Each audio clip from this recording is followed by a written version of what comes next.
Hey everyone, welcome back to the channel. Today we are talking about a super handy feature, how to insert special characters in Google Docs and Slides. It's quick and easy, and compared to using the character viewer on macOS or the character map on Windows, it seamlessly fits into your workflow since everything happens right inside the document.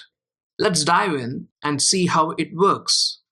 First, let's open your Google Doc or Slide. Head to the top menu and click on Insert. Then select Special Characters from the drop-down.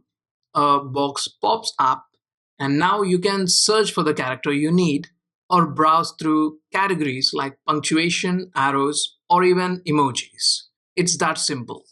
There's a wide variety of special characters available. You have got math symbols like pi, summation, and square root. For languages, you can add accented letters. You also have access to arrows, bullets, and useful symbols like copyright and trademark, perfect for presentations or academic writing. One of the coolest features is the drawing tool. If you can't remember the name of a symbol, like a specific arrow or shape, just click on the draw box and sketch it. Google will find the closest match for you.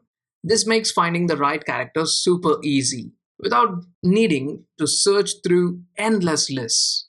And that's it, a super easy way to add special characters right inside Google Docs or Slides without needing to leave the app. Before I wrap up this video, let me share a seriously cool tool for presentations. It is called Slides AI, a Google Slides add on that basically does the heavy lifting for you. Just give Slides AI some basic info or a topic, pick your slide preferences, and boom, it generates beautiful slides with text, images, and layouts. If you found this video helpful, don't forget to give it a thumbs up. Subscribe for more Google tips and comment below if you have any questions. Thanks for watching, and I will see you in the next one.